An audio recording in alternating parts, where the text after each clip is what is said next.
Hi everyone. This is my demonstration, the steps of that Overcast Beach lesson, and I'll just kind of quickly go through things here for you and describe each step in detail here with Photoshop. So if I zoom in on this, I know it's tough to see, but again, just to kind of remind you that I'm always starting every painting with very light pencil lines just to make sure everything is going to fit, okay? And that's going to help with just kind of organizing everything, making sure that I have more sky than land, making sure the bluff doesn't come over, halfway across the page, that it's over to the left, making sure my figures are split there by the bluff, the line of the bluff, like I talked about earlier. Okay, so just very lightly getting everything placed. And then I go to, whoops, I go to back with a pencil and darken everything up, okay, especially where I know a shape is going to be darker. So some of these other pencil lines, the tree I don't really darken up that much because it's a free form shape. I just want to paint it. I just lightly know about how big it's going to be. The line of the bluff I darkened up a little bit. These figures are going to be quite dark at the end, so I went ahead and darkened up their pencil marks quite a bit.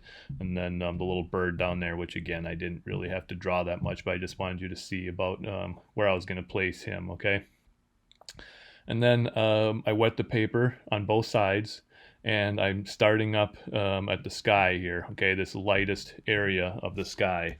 And I wanted to show you this, take a shot of this real quick, just to show you when you look at the reference photo and compare the sky to the white border of the photograph. Okay, that's the value that I want it to be when it dries. And this looks too dark. Okay, but remember, my paper is wet on both sides. This puddle is wet. If this value looked just like this value, that by the time it dries, it's going to be wrong. Okay, so I have to compensate for that. So I just wanted to show you how I'm starting off this area of the sky to be quite a bit darker, really, not a ton darker, obviously, but just to compensate for that drying and lightening. Okay, and then I just kind of kept working in with some lavender, some neutral tints, some Payne's gray as I made my way down here. Okay, just so you can kind of see that transition, and then back to the lighter colors in the water as I kept coming down, toning the water. I'm not really worried about the white surf painting around that yet. I'll get to that soon. Okay. So the sky was done and the reflection of the sky in the water, and then I just went in and lightly put in the warmer, lighter tones of the bluff and the beach. Now obviously the beach is going to be darker later. I'm going to have to go over it, but I don't leave anything white in this unless it's going to be white later. Okay.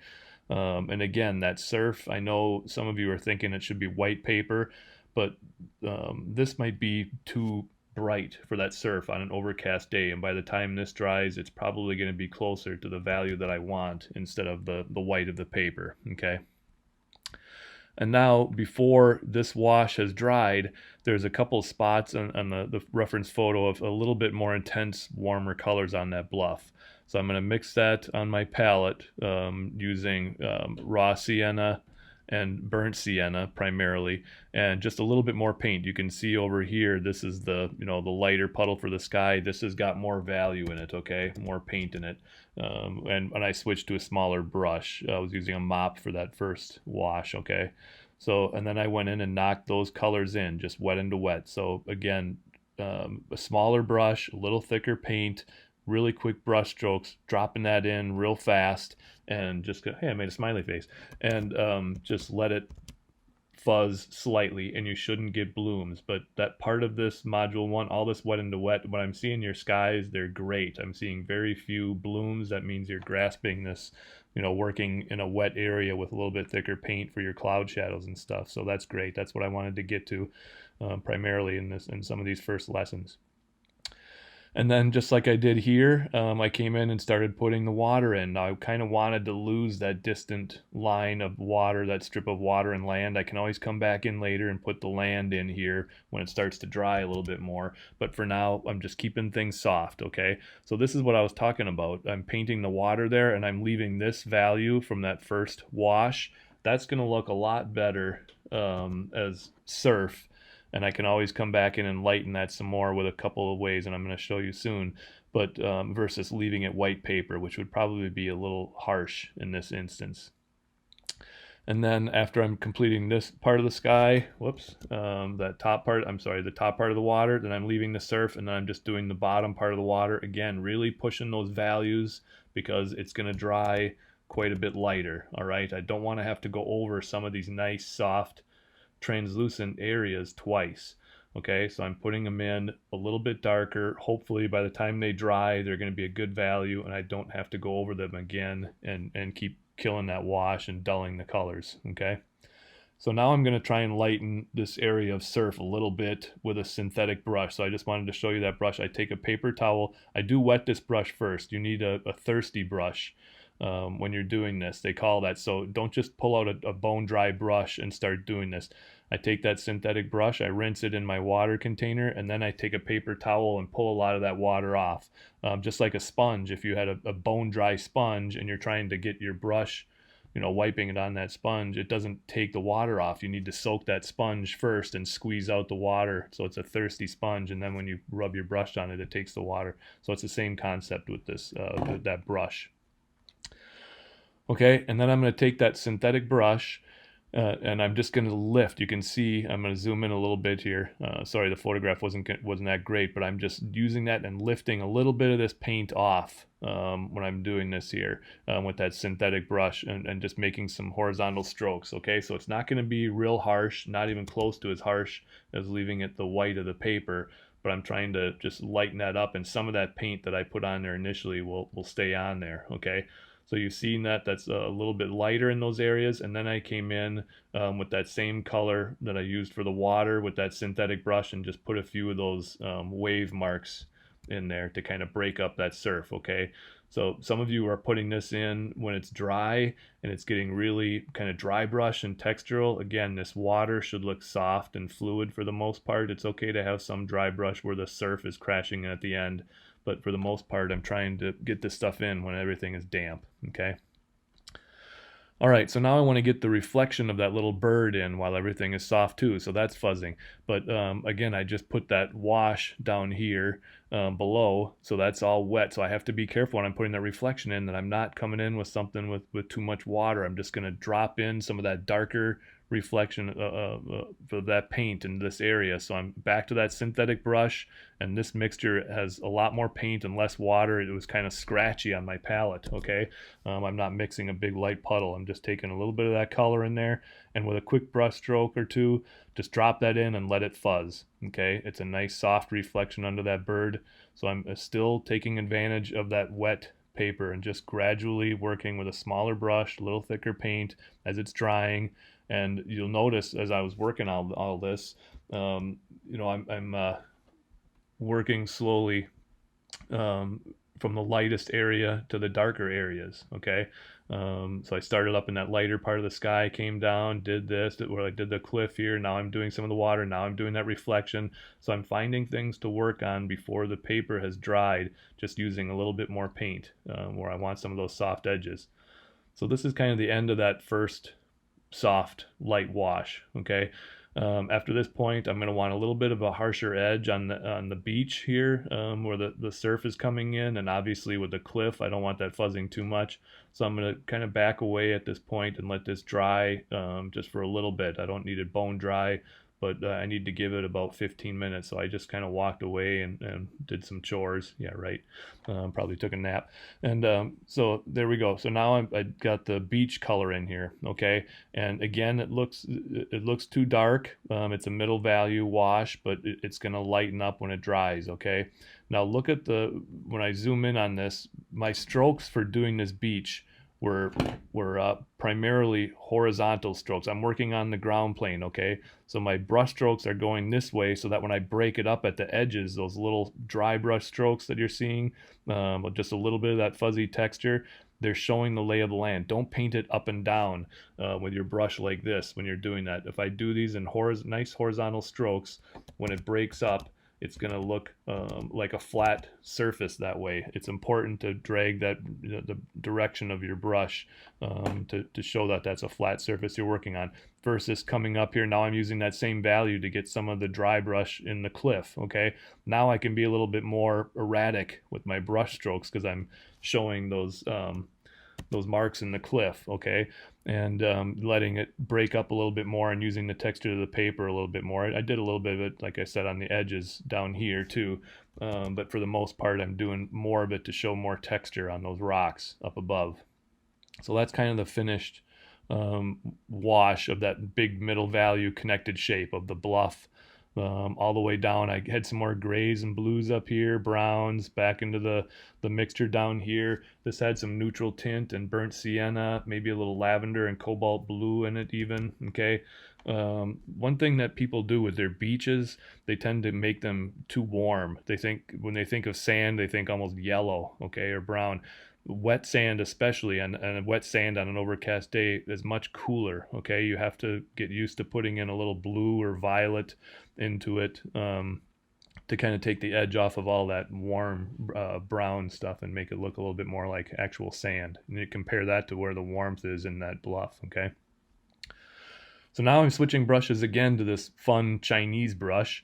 It's kind of an oxhair brush, very rough. It doesn't really hold a good point or anything. It doesn't hold a lot of water, but what it does is it makes great little gestural tree strokes, okay? So it's a very long handled brush, and I hold it at the end, and it forces me to just kind of paint free-form shapes. But again, look at the direction of my brush strokes. I'm painting these branches coming out of that tree. I'm not just going, willy-nilly with those brush strokes. I'm trying to make sure that when I leave little gaps behind, they almost look like branches already because of the direction of the brush strokes, okay?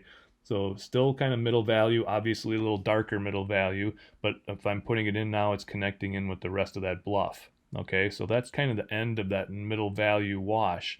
And you can see, the variety in that value range.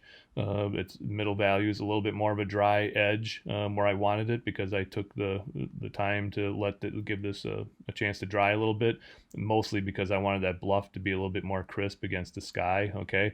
But the difference in the direction of the brush strokes on all these parts of the landscape here are what I wanted to really wanted you to notice on here. I came back and put just a little bit of land in the background too before that was all dried completely. Just kind of knock that in one more time, okay?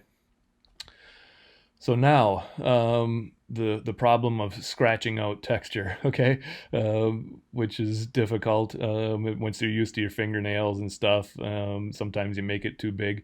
I mentioned to somebody in the chat, the Facebook chat group, about this flat brush that I have. I don't really like flat brushes, but sometimes, a lot of times, these flat brushes, when you get them, they have this beveled edge. So I always have one of these kinds of brushes with my tool set here with all the rest of my brushes, and then I use that to come in and scrape out some of these bigger texture lines. Now I can use the wide part of it, like I'm doing here, to kind of scrape out bigger lines, or I can turn it sideways and use the sharper edge to put out blades of grass, okay? But that works pretty well to get that texture like I was talking about. And scraping if you don't want to use your fingernails all the time, okay? So now, but what happens is when I'm doing that, you can see here, when I'm scraping that, you get that little bit of paint build up at the edges of it, okay? So because you can't do this when it's dry. You have to get all these little marks on here while it's still wet. I did some more up here. Whoops, how did I change the color here? I got to get back to red, sorry. You can see what I'm doing better. Okay, I made some up here and down here, obviously, okay? So just to kind of show some of those nice little textural marks, but you can see, where the paint buildup is. So then I have to come back in and kind of with a small brush and get rid of some of that extra paint that's not left on there and kind of pick it up. It's not the end of the world if it's still on there, but I try and, fix some of that in there. But anyways, I just wanted to show you that. So you can see, the results of some of those little textural brush marks that I got on the cliff. Just a little easier way to do it. So if you can find one of those brushes, that's a neat thing to have, okay? So now it's on to the little details, all right? I put that little bird in first, and one of you put some added birds on the beach, and I even added a couple in the sky. That was a good idea. I liked it, so I copied your idea. Thank you very much. And put a few more birds in, but just simplifying the shape of that guy. I don't want it to overtake it too much. I didn't put the feet in. That's very distracting. I don't even do that with people half the time. When I paint the legs, very rarely do I put shoes and that little angle of the feet on it. I just kind of let the stems, the legs, do the talking for me. Okay, and then the figures, okay, same thing, and you can see no feet on the figures really, but just kind of changing their gestures a little bit. I made it look like the guy was looking at the gal somewhat. He's a little bit taller, but you can see once again the line of that bluff and where they were, and in relative, kind of pay attention to that when you're looking at the reference photo. That bluff kind of cut through those figures when I was painting them.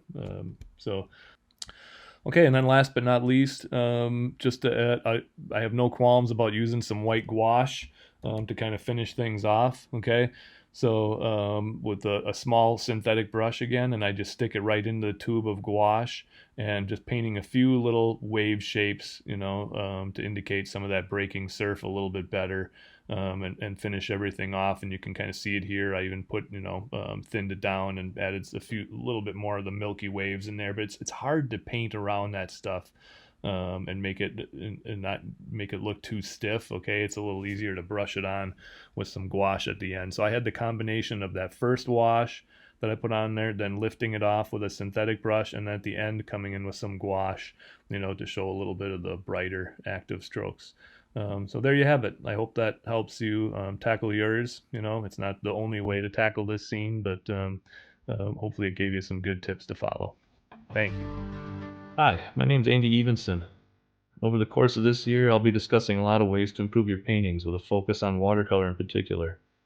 Watercolor is a popular medium, but there are technical issues that can become stumbling blocks during the learning process. The painting becomes a lot more fun once you solve them and can start refining your craft. I'll cover topics that are unique to watercolor, such as painting wet and wet, the timing and consistency of your washes, the importance of drawing and negative shape making, and more. I'll also be talking a lot about how vital it is to have a plan. The transparent nature of watercolor means you're limited in the amount of fixing you can do once you've started, and indecisiveness, that's what leads to the weak, muddy paintings. Because this course spans a calendar year, you'll be able to see me painting outdoors on location as well as in the studio. We can talk about the differences and similarities of both.